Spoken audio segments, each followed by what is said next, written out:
Nil olayı ile ilgili aşağıdaki verilen bilgilerden hangisi yanlıştır? A. Yemen valisi Ebrehe Kulleys adlı bir ibadet evi yapmıştır. B. Yemen valisi Ebrehe Kabe'yi yıkmıştır. C. Mekke'den develeri almaya gelen Abdülmuttalip'tir. D. Beytullah Allah'ın evi Mekke'de bulunmaktadır. C. Tamam. Altı çizili Namus-ı Ekber ismi hangi melek için kullanılmıştır? A. Hazreti Cebrail, B. Hazreti Mikail, C. Hazreti İsrafil, D. Kiramen Katibin. Biraz düşünebilir miyim? Tabii. A. Hazreti Cebrail, B. Hazreti Mikail, C. Hazreti İsrafil, D. Kiramen Katibin. A.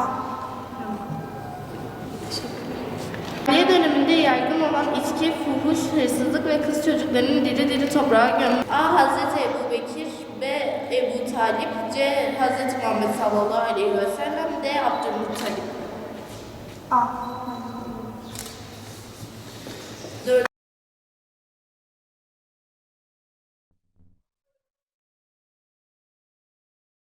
Öncelikle çok çalıştım ve gerçekten hedefim çok büyük.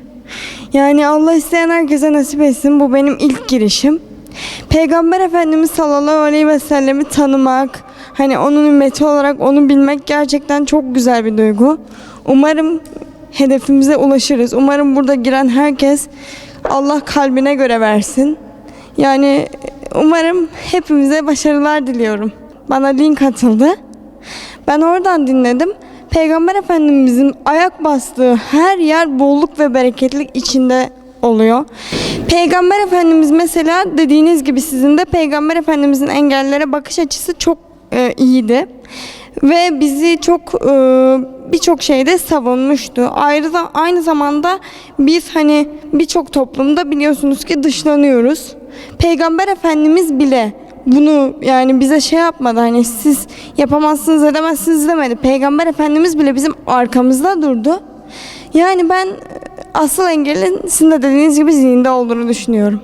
Umarım burada katılan herkes hedefine ulaşır. Çok teşekkür ediyorum. Ben buradan sonuncu olarak da çıkabilirim, birinci olarak da. Önemli olan, kazanamazsam şunu derim ama, önemli olan Efendimiz sallallahu aleyhi ve sellemi tanımak, onu öğrenmek.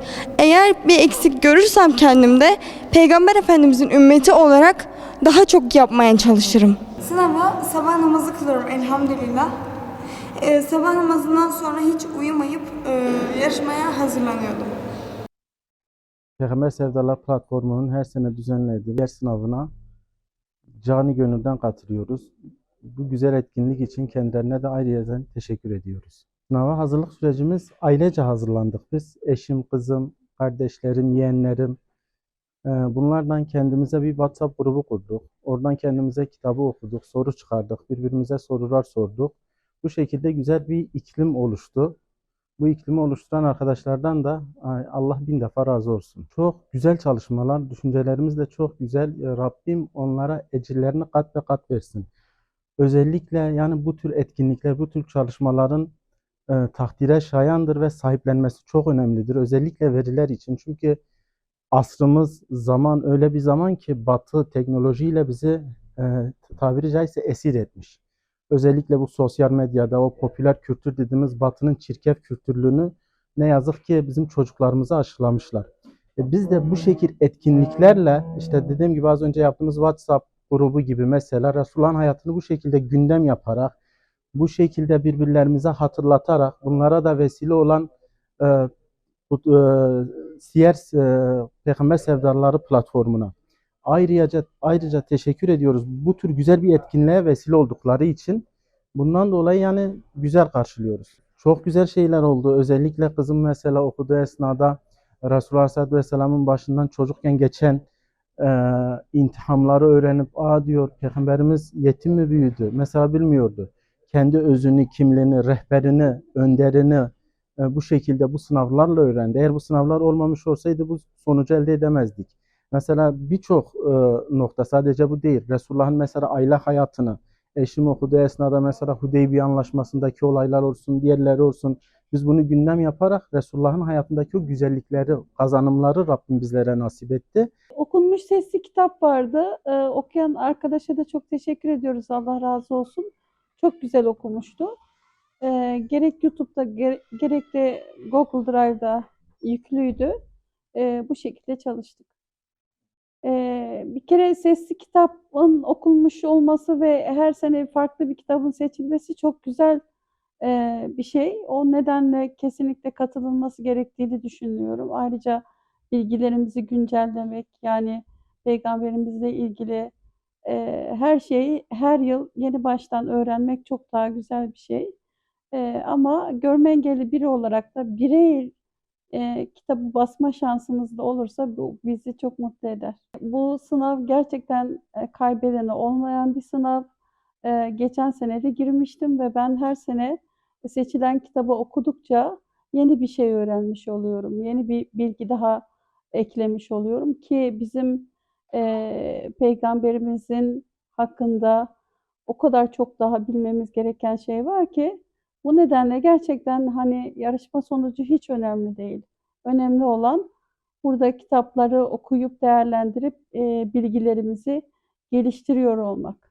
Siyer sınavını çok faydalı buluyorum. Yani çok önemli. Gerçekten ülkemiz adına, gençlerimizin Peygamber Efendimizin hayatını öğrenmesi adına çok önemli.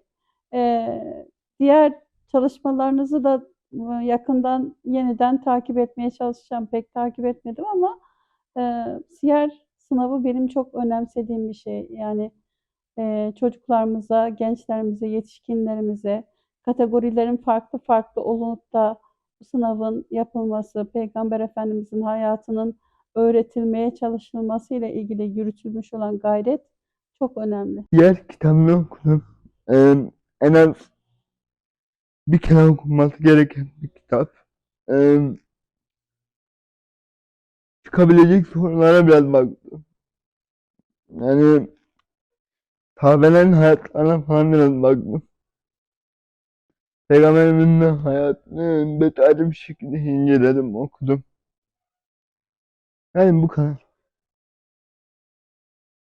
Daha da arttırılması gereken şeyler var. Ama yani bu da yeterli bence.